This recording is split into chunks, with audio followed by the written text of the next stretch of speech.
जय श्री कृष्ण दोस्तों, आज हम जानेंगे भगवान श्री कृष्ण के कुछ नाम कि उनका नाम कैसे रखा गया और क्यों रखा गया। और दोस्तों आज हम जानेंगे अध्याय 1 श्लोक 15 से श्लोक 20 तक। तो चलिए दोस्तों शुरू से शुरुआत करते हैं।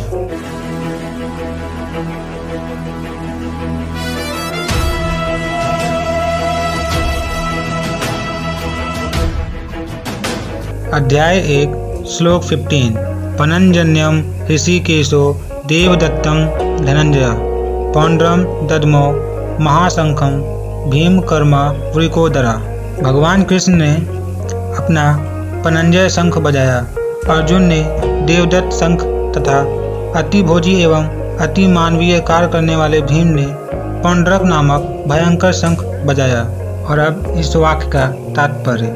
इस श्लोक में भगवान कृष्ण को ऋषिकेश कहा गया है क्योंकि वे ही समस्त इंद्रियों के स्वामी हैं। सारे जीव उनके भिन्नांश हैं, अतः जीवों की इंद्रियां भी उनकी इंद्रियों के अंश हैं। क्योंकि निर्विशेषवादी जीवों की इंद्रियों का कारण बताने में असमर्थ हैं, इसलिए वे जीवों को इंद्रिय रहित या निर्विशेष कहने के लिए उत्सुक रहते हैं। भगवान समस्त जीवों के हृदयों में स्थित होकर उनकी इंद्रियों का निर्देशन करते हैं, किंतु वे इस तरह निर्देशन करते हैं कि जीव उनकी शरण ग्रहण कर ले।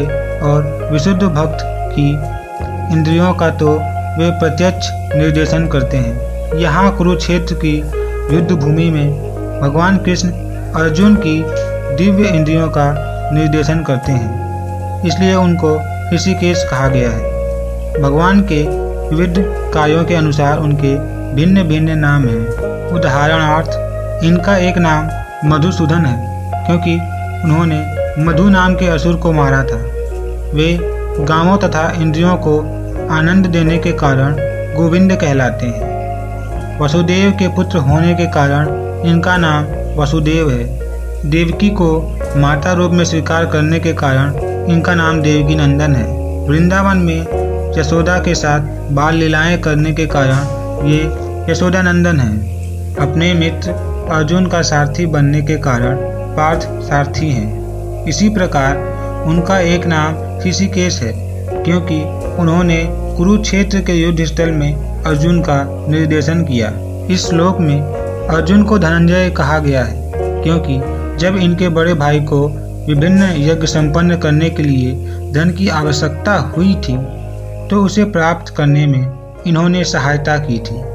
इसी प्रकार भीम वृकोदर कहलाते हैं क्योंकि जैसे वे अधिक खाते हैं उसी प्रकार वे अति मानवीय कार्य करने वाले हैं। जैसे हिडिंबासुर का वध, अतः पांडवों के पक्ष में श्री कृष्ण इत्यादि विभिन्न व्यक्तियों द्वारा विशेष प्रकार के शंखों का बजाया जाना युद्ध करने वाले सैनिकों के लिए अत्यंत प्रेरणाप्रद था।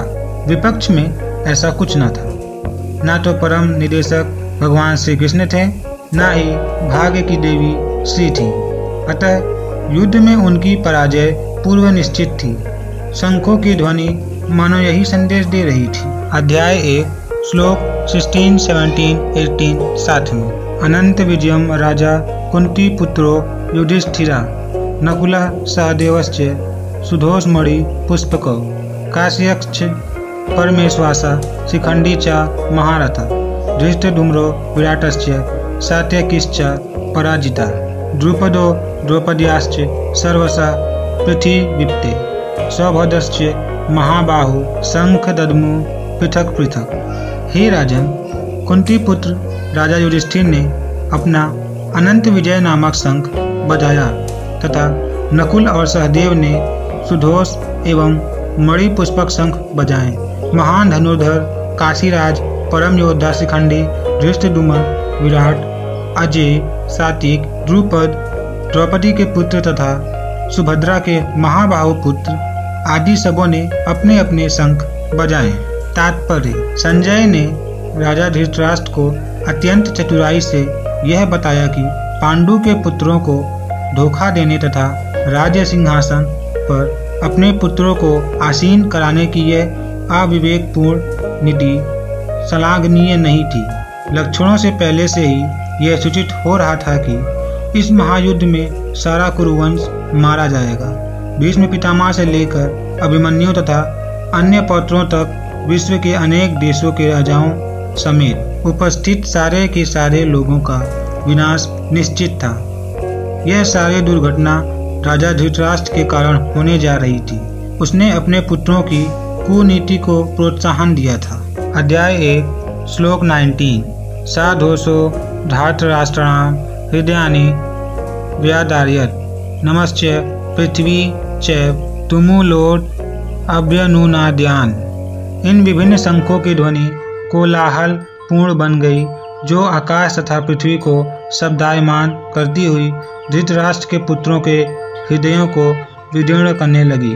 तात्पर्य, जब भीष्म तथा दुर्योधन के पक्ष के अन्य वीरों ने अपने अपने शंख बजाए तो पांडवों के हृदय विदीर्ण नहीं हुए।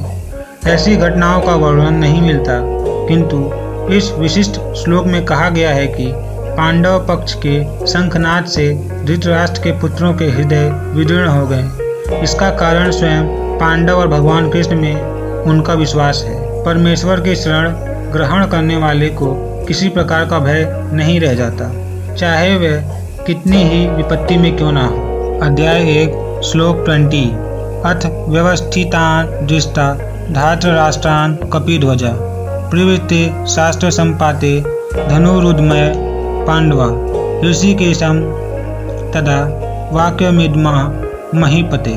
उस समय हनुमान से अंकित ध्वजा लगे रथ पर आसीन पांडु पुत्र अर्जुन अपना धनुष उठाकर तीर चलाने के लिए उद्यत हुआ।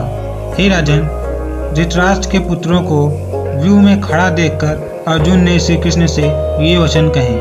अब इस वाक्य का तात्पर्य, युद्ध प्रारंभ होने ही वाला था।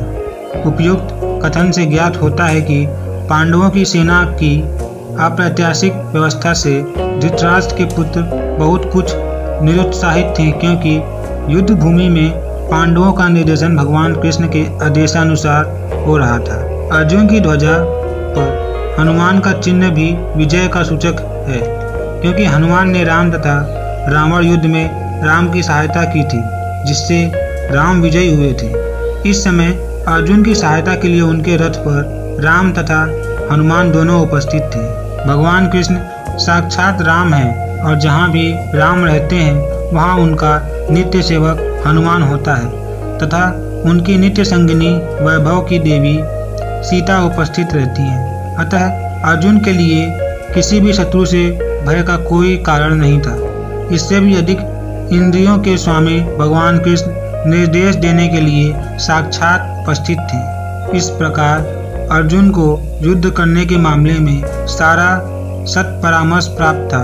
ऐसी स्थितियों में जिनकी व्यवस्था भगवान ने अपने शाश्वत भक्त के लिए की थी, निश्चित विजय के लक्षण स्पष्ट थे। तो दोस्तों, यहाँ पे हमारी वीडियो ख़त्म हो चुकी है। अगर आपको कोई भी डाउट है इस वीडियो से लेके तो आप कमेंट में ज़रूर बता सकते हैं। और अब आने वाले वीडियो में हमें अर्जुन का डाउट नज़र आएगा कि वो क्यों लड़ना नहीं चाहता है। तो दोस्तों, आगे की वीडियो बहुत ही इंटरेस्टिंग होने वाली है। अगर आपको अच्छा लगे तो सब्सक्राइब, लाइक, कमेंट, शेयर ज़रूर कर दें। और आपका जो भी डाउट है वो कमेंट्स में लिखें। हमें आपका डाउट क्लियर करने में बहुत खुशी होगी। तो दोस्तों, कमेंट बॉक्स में प्रेम से लिखिए राधे राधे।